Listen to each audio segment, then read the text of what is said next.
week's episode of Gundam Reconguista in G, the multiple factions of the series are continuing to fight and battle over the G Self Gundam, the photon batteries, the head, the tail, the whole damn thing. If you're into big flashy mobile suit battles, this really is the series for you. This week's episode was a lot of fun, albeit still somewhat confusing with all the different factions which are constantly fighting each other, double-crossing each other, all for control of the greatest technology of the universe so that they can control everything. What I did love about this week's episode was the creativity of the mobile suits and the setting at the very end of this week's episode. Everybody is getting ready to go to Rosario 10, or at least that's where I think they're going. It basically is this place which has this sea desk, which is like this big fake ocean, and it kind of reminds me of a space colony, which I think that's basically what it is. And apparently within the universe of Gundam Reconguista in G, at least at this point in the timeline, there really aren't that many space colonies, at least not anymore.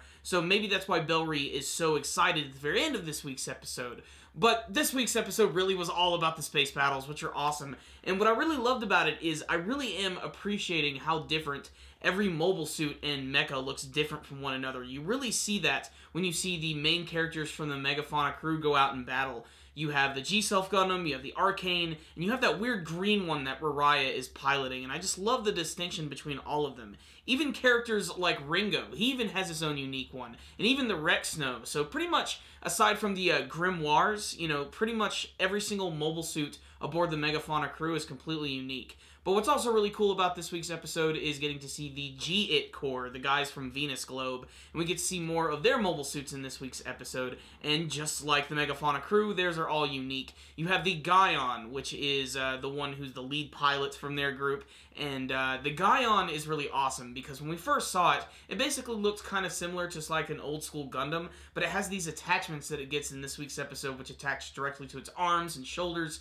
which create these big, almost like beam fingers on the sides of its arms. And I only say fingers because of the way he actually moves them around, but it really looks awesome, and I especially love the fact that it basically looks like he's using 6 beam sabers at once. The other one that we also get to see is the Gostima, which is this gold and silver looking mobile suit. Really nothing too flashy, but it looks really cool with its beam shield and saber. And then we have the Grodd, which is this big mobile armor, which looks kind of similar to the Opsilus from Gundam 0080. Actually, no, it's 8th MS Team. What am I talking about? I'm a Gundam expert. It's late, guys. But what I really loved about that one is how it has all of these weird beam bits which can emit from its body, and all of these big ball attachments which can fire beams all over the place. And their entire crew just seems like they're going to be a lot of fun, but really it's just a big excuse for a big flashy mobile suit battle, which really looks great. I especially loved the one scene before the battle begins, well, where Bellry takes back the G-Self Gundam, walks over to Dr. Flaminia, and literally just flicks her away with the mobile suit and apologizes for it. Really, she deserved a lot more after stabbing him with a syringe and putting him under. But I still can't wait to learn a little bit more about them and what's going on the Crescent ship with the guys with the weird headgear. It almost seems like they've been put into some sort of weird, freaky saw trap, and their heads are literally about to explode. At least that's what I think is actually going on.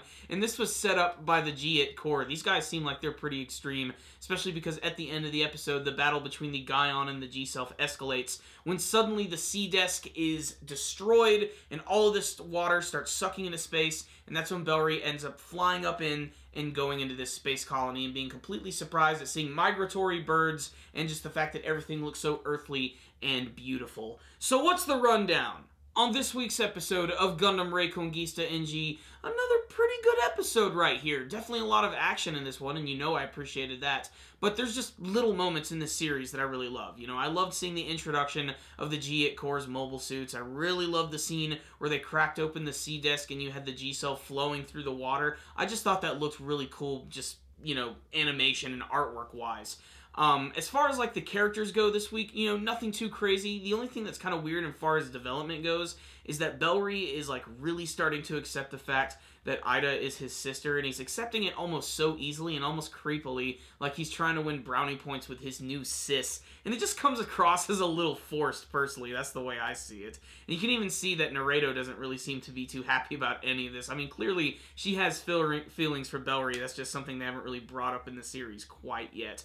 But really, it's just fun getting to see all of these different factions and groups trying to double-cross each other so that they can claim the G-Self for them. And a lot of them, I'm really surprised they don't even realize that it's really only Ida and Bellry that can even pilot the damn thing. I didn't even think about it in last week's episode, but you'd think that was something that, you know, Dr. Flaminia would have probably known. She seems like a character who's really in the know when it comes to that kind of stuff. But otherwise, I think this was a really high-quality episode with lots of great mobile suits, lots of great action scenes, and it all ends on a nice little cliffhanger. So I'm going to give this week's episode a 4 out of 5. I really freaking enjoyed it, and I think you should definitely check it out if you've been following the series, or if you've been deciding to check it out. I can really only recommend it to old-school Gundam fans, but if you think you want to check out the show and you're going to be brave and bold, check it out. It's Gundam Reconguista in G. It's kind of a confusing mess, but it sure is nice to look at. Check it out, guys. Thank you guys for watching my review. If you liked this video, please give it a thumbs up. And before you guys leave, please tell me what you thought about this week's episode of Gundam Reconguista in G. Did you have a favorite battle scene from this week's episode? Do you have any theories on where the story is going? And what do you want to see from the rest of Gundam Reconguista in G? Remember, you guys can subscribe to our channel by clicking on the channel icon right up here. You can also follow us on Facebook and on Twitter, and make sure to check out the 3rd episode of the Powerful Nerdcast in the description box below. Thank you guys for watching. Super Kami Guru 9000 out.